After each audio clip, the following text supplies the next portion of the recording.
ابراہیم علیہ السلام کا جو مصلی ہے وہ بہت اہم ہے. آپ خود جا کر دیکھیے، عمرہ کرتے ہوئے، حج کرتے ہوئے وہاں پر اس منظر کو اپنی آنکھوں سے دیکھیے. یہ علامت کس چیز کی علامت ہے؟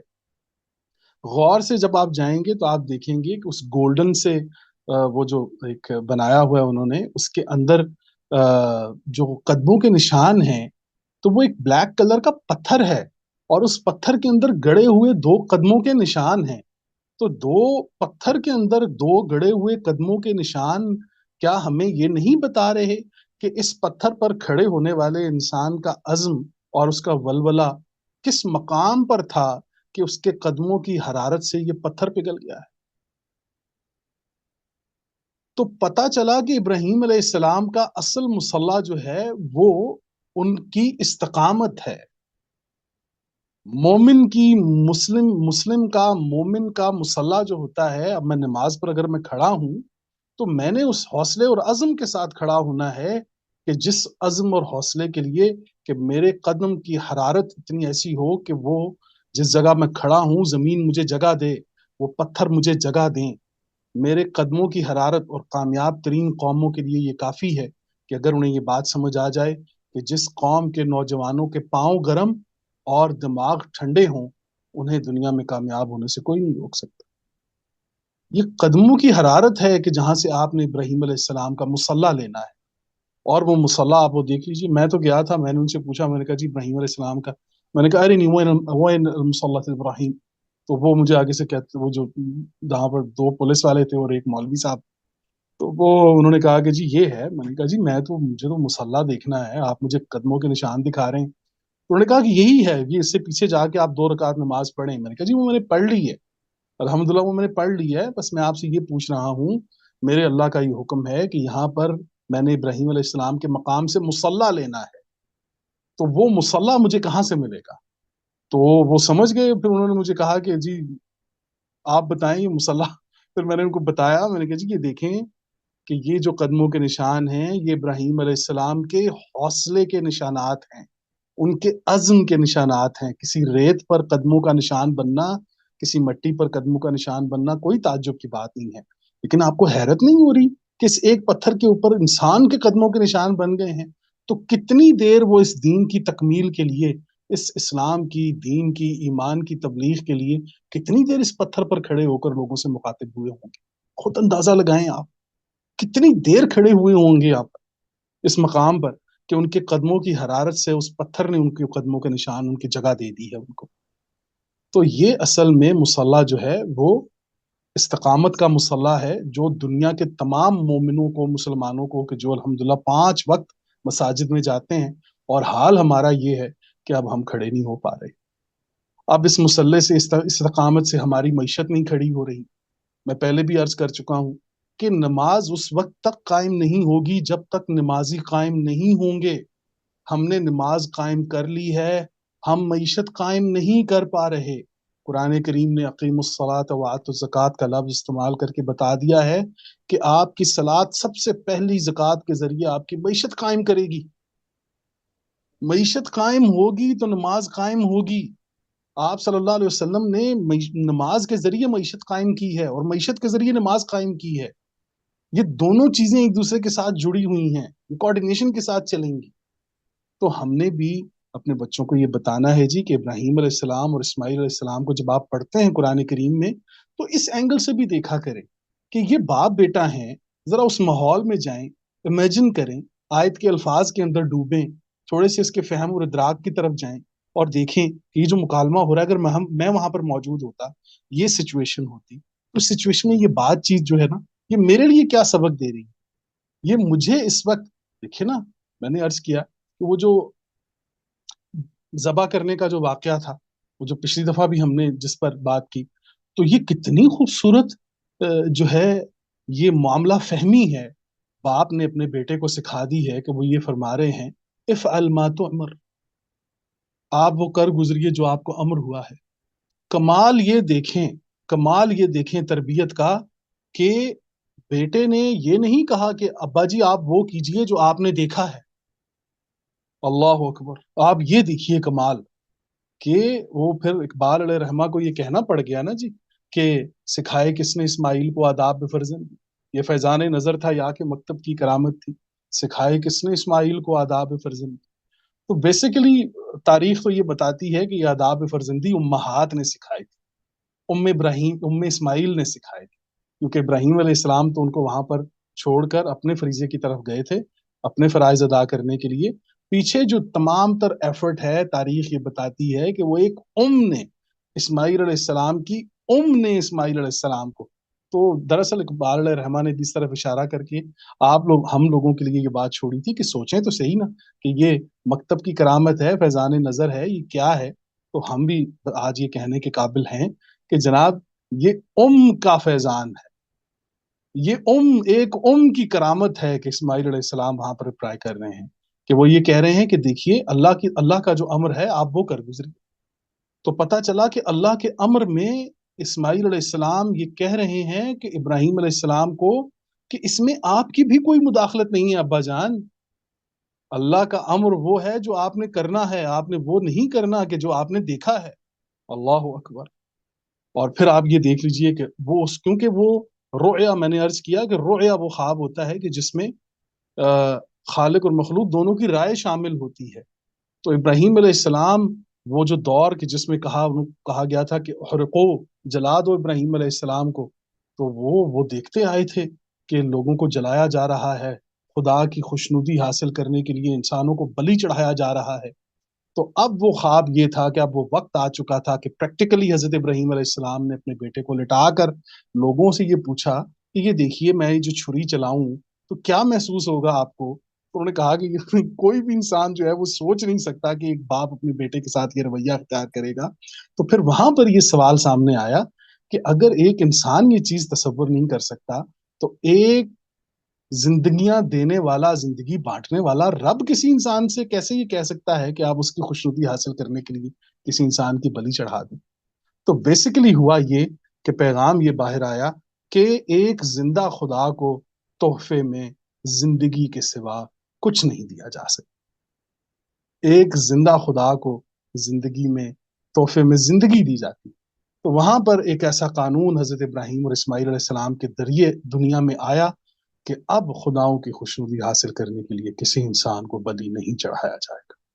اس مکے کو آمنن کا لفظ استعمال کر کے، امن کا لفظ بتا کر یہ بتا دیا ہے کہ وہ جو چاہے پترا کے مقامات پر موجود وہ ان کے جو اس سے پہلے رسمیں تھیں، رسومات، یہ سعودیہ کے شمالی علاقہ جات جو پیٹرا جس کو کہا جاتا ہے، ان کے ہاں بھی آپ دیکھ لیجئے کہ ہر عبادت گاہوں کے ساتھ آپ کو ایک ذبح خانہ ملتا تھا، اور ان عبادات گاہوں کے ساتھ وہ جو ذبح خانے تھے وہ یہ بتا رہے تھے یہاں پر خداؤں کو خوشنودی حاصل کرنے کے لیے انسانوں کی بلی چڑھائی جاتی۔ یہ کام سب سے پہلے ختم کیا گیا ہے بیت اللہ کے اندر آمنن کہہ کے کہ اب ویسا نہیں ہوگا جی کہ خداؤں اللہ کی خوشنودی حاصل کرنے کے لیے کسی انسان کو بلی چڑھایا جائے۔